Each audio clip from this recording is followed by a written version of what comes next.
কই মাটিতে পড়লাম? মাটিতে তো পড়েনি। একে বলল শিষ্য প্রশিষ্য পরম্পরায়, পরম্পরা অনুসারে পাওয়া যাচ্ছে। বাজার থেকে একটা বই কিনে ভাগবত পড়লে হবে না, বাজার থেকে একটা গীতা কিনে ভাগবত পড়লে হবে না, উল্টো হয়ে যাবে, কিছুই তো বুঝতে পারবো না। হারমোনিয়াম ঘরে থাকলেই যদি সবাই সিঙ্গার হতো তাহলে তো হয়েই যেত। আমার ঘরে দুটো রয়েছে, কিন্তু কণ্ঠ দেখুন, কাকও হাসে, কণ্ঠ শুনে কাকও হাসে। অগত্যা হারমোনিয়াম ছেড়ে দিয়ে মনের দুঃখে আবার ভাগবত উঠাতে হয়। সবার দ্বারা সব কিছু সম্ভব না। তাই ঘরে হারমোনিয়াম থাকলেই যে আমি গায়ক সেটি মানে না, আর গ্রন্থ থাকলেই যে আমার জ্ঞান আছে সেটিও না। গ্রন্থ বইয়ের দোকানেও পাওয়া যায়, শাস্ত্র গ্রন্থ গীতা ভাগবত বইয়ের দোকানেও পাওয়া যায়, তবে সেটি অধ্যয়ন করতে হয়, সেটি গুরু মুখে বসে শ্রবণ করতে হয়, বুঝতে হয়, জানতে হয়, তার অর্থগুলোকে ব্যাখ্যা করে নিজের জীবনে ধারণ করতে হয়। না হলে তো ভগবানকে সরিয়ে দিয়ে আমি গুরুদেব হয়ে যাব, যেহেতু আমি গীতা ভালো বলতে পারি, আয় আমার চরণে ফুল দে। যে সিংহাসনে গোবিন্দ থাকার উচিত ছিল সেই সিংহাসনে গীতা ব্যাখ্যাকারী বসে গেছে জগতে, আর মানুষ ভাবছেন দারুণ ব্যাপার তো। না না না, রুদ্রকে গীতা দান করেছেন গোবিন্দকে, কষ্টকার হয়েছে গোবিন্দের।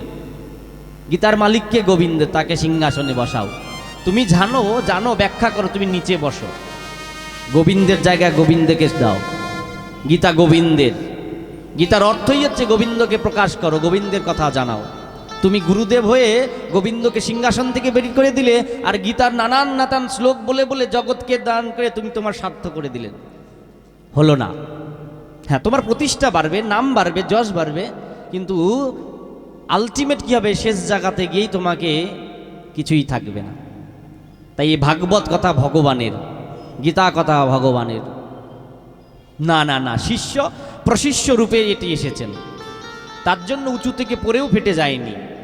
পড়বে কি করে, ফাটবে কি করে, বিদীর্ণ হবে কি করে? হাতে হাতে এসেছে, কর্ণে কর্ণে জ্ঞান দেওয়া হয়েছে, সামনে বসে জ্ঞান দেওয়া হয়েছে, কি করে হয়? তাই বলো, ও বাবা এই ব্যাপার বুঝলাম।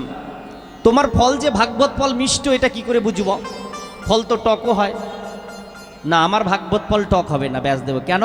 শুক পাখি মুখ দিয়েছে, টিয়া পাখি, তোতা পাখি। আর লোকে বলে তোতা পাখি যেই ফলে মুখ দেয় সেটি মিষ্ট, অথবা যদি তোতা পাখির লালা যদি সেখানে নিঃসৃত হয়, টক হলেও সেটি মিষ্টতায় পরিণত হবে। তাহলে তোমার তোতা পাখিকে? আমার পুত্র, আমার পুত্র ছিল শুকদেব গোস্বামী, যিনি বৃন্দাবন লীলায়, নিত্য লীলায় শুকপক্ষী, তিনি মর্তলোকে শুকদেব গোস্বামী হয়ে এসেছেন। আর শুকদেব গোস্বামীর মুখ থেকে যেহেতু ভাগবত কথা প্রচারিত হয়েছে জগতে, তাই শুকদেব গোস্বামী কৃপা, তার আশীর্বাদ, তার মুখ অমৃত সেখানে রয়েছে, আর অমৃত থাকলেই ফল মিষ্টি হবে। বুঝিয়ে দিলাম বাবা। এরপর বললেন, আপনি এই ফল খাওয়ানোর জন্য কাকে কাকে ডাকছেন? শুনলাম রসিকা ভুবি ভাবুকা, যারা ভাবুক আর রসিক তাদেরকেই ডাকছেন কেন? ভাগবত কথা, ভাগবত ফল সকলে খেতে পারবে না, সকলে পান করতে পারবে না? হ্যাঁ, পান করতে পারবে, খেতে সকলেই পারবে, শ্রবণ সকলেই করতে পারবে, কিন্তু জানেন তো জলের তৃষ্ণা, জলের মর্ম একমাত্র তৃষ্ণার্ত যারা তারাই জানতে পারে। ও ঠিক তো, হ্যাঁ। একজন জলছত্র খুলেছে, জলদান করছেন বাবু ভক্ত। এক বাবু শুটেড বুটেড অফিসে যাবে, পেটে জল আর গলাতে খাওয়ার দুটোই ভর্তি। বৌমা রন্ধন করে আর টিফিন দিয়ে পাঠিয়ে দিয়েছেন, যাও অফিসে যাও। হঠাৎ 10টার সময় রাস্তায় জলছত্রতে এক ভদ্রলোক বা এক ভক্ত বলছেন, বাবু বাবু ইধার আইয়ে, ইধার আও, একটু জল পান করে যাও। এক তো বাবু শুনবেই না, কারণ তার ইচ্ছা নাই, তৃষ্ণা নাই, জোর জবস্তি করলে চলে আসবে। হ্যাঁ বলো কি হয়েছে, অফিসে টাইম যাও, বলো কি হয়েছে? ওই জল আছে, একটু পান করুন না। তো বাবু তো জল তো পান করবেই না, প্রথমে করবে কি? প্রশ্নের ফুলঝুরি সামনে রেখে দিবে, পাহাড়। কোথার থেকে ভরেছে জল? কুয়োর থেকে না নালার থেকে? না না বাবু, আমি নালার থেকে ভরিনি, শুদ্ধ কুয়োর জল, পাতি কুয়োর জল। ও আচ্ছা, পান করেন একটু? পান করবে না। আচ্ছা, তুমি জলকে ছেঁকে ভরেছ তো? জলকে ছেঁকে ভরেছে তো, পরিশুদ্ধ করেছে তো? হ্যাঁ বাবু, পরিশুদ্ধ করেছি, জল ছেঁকে ভরেছি। পান করুন একটু জল, পান করছেন না। দেখি দেখি তোমার ওই জলের ভাণ্ডটা দেখি, পাত্রটা দেখি, সংমার্জিত নাকি, পরিষ্কার নাকি, না ওর মধ্যে ধুলো ময়লা বসে আছে? না বাবু, আমার জল শুদ্ধ কুয়োর জল, ঠান্ডা জল, এবং পাত্র যার মধ্যে জল রেখেছি সেটি পরিমার্জিত, ধুয়ে মেজে ঘষে রেখেছি। আচ্ছা, একের পর এক প্রশ্ন করছেন। আচ্ছা, তোমার জল কি গরম, উষ্ণ গরম না ঠান্ডা? বলছে না, আমার জল স্বাভাবিক, ঠান্ডাও না গরম না। এইভাবে একের পর প্রশ্ন তর্ক চলছেন। শেষে যিনি জল ছত্র দিলে বলছে, রাম রাম, এত কষ্ট করে জল রেখেছি, একবার পানও করলো না, স্পর্শ করলো না, আর নানান প্রশ্ন তুলে ধরলেন। ব্যাসদেব বললেন, আমার অবস্থাটাও সেইটাই বলতে চাচ্ছি। ওই একই জল যদি মরুভূমিতে, রাজস্থানের মরুভূমি, সেই সময় এক পথভ্রান্তি পথিক দূর দূরান্ত থেকে হেঁটে চলছে, এক বিন্দু জল পায়নি, তার সামনে যদি বলে জল পান করবে, জল পান, জল পান, দৌড়ে চলে আসবে। ওই যে জলের পাত্রটি, ওর মধ্যে নোংরা রয়েছে, মলিনতা রয়েছে, ঠান্ডা জল না গরম জল, ছেঁকে ভরেছ নাকি বিনা ছেঁকে ভরেছ, কুয়োর জল নাকি নালার জল, দেখতে চাবে না। তার মাথায় কেবল জল জল জল, কেবল জল, ঢক ঢক করে সমস্ত জল পান করে নেবে। প্রশ্নের উত্তর নাই, সমনের নাই। কেন? তিনি এই সময় জলের মহিমা বুঝতে পারছেন, তৃষ্ণার্ত। তাই ভাগবত কথা সকলের জন্য, তবে এর মহিমা বুঝতে পারবেন ভাবুকগণ, এর মহিমা বুঝতে পারবেন রসিকগণ। তারা এই ভাগবতকে আকণ্ঠে পান করতে পারবেন, যিনি ভগবানের রসিক ভক্ত, ভগবানকে আপন করে নিয়েছেন, তিনি ভাগবতের মহিমা, ভাগবতের গুরুত্ব শ্রবণ করতে পারবেন। এইভাবে ভাগবতের 3টি শ্লোকের মঙ্গলাচরণ দ্বারা অদ্ভুতভাবে মহিমা তিনি ব্যাখ্যা করলেন। এরপর শুরু করলেন ভাগবত কথা শাস্ত্র আরম্ভ। নৈমিষারণ্য, বর্তমান উত্তরপ্রদেশ, 60,000 ঋষিবৃন্দ সেখানে একত্রিত।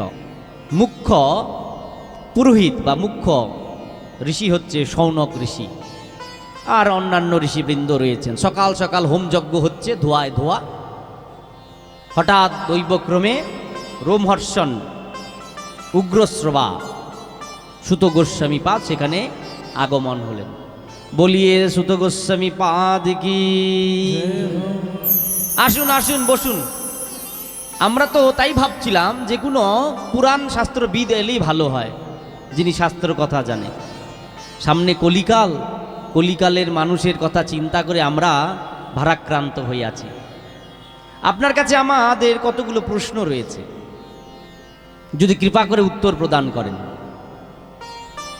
সুত গোস্বামী বলল, এমন যখন সম্মান দেখাচ্ছ অবশ্যই উত্তর দেব। শুনি তোমার কি কি প্রশ্ন। শৌনক ঋষি 6টি প্রশ্ন করে বসলেন। পুংসাম একান্ততঃ শ্রেয়স্তন্য, মানুষ মাত্রের কল্যাণ কি করে হবে, জীব মাত্রের পরম উপকার কি করে হবে, এই প্রশ্নের উত্তর চাই। কল্যাণের পথ অনেক দেখছি, কিন্তু সেই কল্যাণে আমরা বিশ্বাস রাখছি না। একটাই চাই, মানব মাত্রের কল্যাণ কি হবে, পরম কল্যাণ। দেখেন পরিস্থিতিটি, দেখেন। প্রায়েণাল্পায়ু সহ সভ্য কলাবস্মিন যুগে জনা, মন্দাহা সুমন্দ মতয় মন্দ ভাগ্যা যুপুত্রতা। চারিদিকে তাকিয়ে দেখুন, কলিযুগ আগত, আর কলিযুগের মানুষের বুদ্ধি অল্প, আবার ভাগ্যও মন্দ। স্বল্প বুদ্ধি সম্পন্ন, আবার ভাগ্যটাও মন্দ, আবার মন্দ বুদ্ধি, অলস কলহপ্রিয়। তারা নিজেদের মধ্যেই কলহের মধ্যে, বিবাদের মধ্যে রয়েছেন। তাহলে এমন মানুষের কল্যাণ কি করে হয়? হ্যাঁ, আপনি তো শাস্ত্র নির্দেশ বলবেন, বেদ পড়ো, উপনিষদ পড়ো, আদি আদি পড়ো। না, কলিযুগে মানুষের কাছে সময় থাকবে না। কেন সময় থাকবে না? যে পরিবার 2 মিনিটে ম্যাগি বানিয়ে দিচ্ছে, তার ভাবুন তার সময় আছে কি নাই। এখন তো সব কিছু পেস্ট বেরিয়ে গেছেন, পোস্ত বাটারে, এই বাটারে, এই বাটারে যাবে, প্যাকেট খুলবে, বাটা দিবে, হয়ে গেল। শিলনোড়ার প্রয়োজন নেই। দুনিয়াটা এরকম হয়ে চলছে, কলিযুগে মানুষের সময় নেই।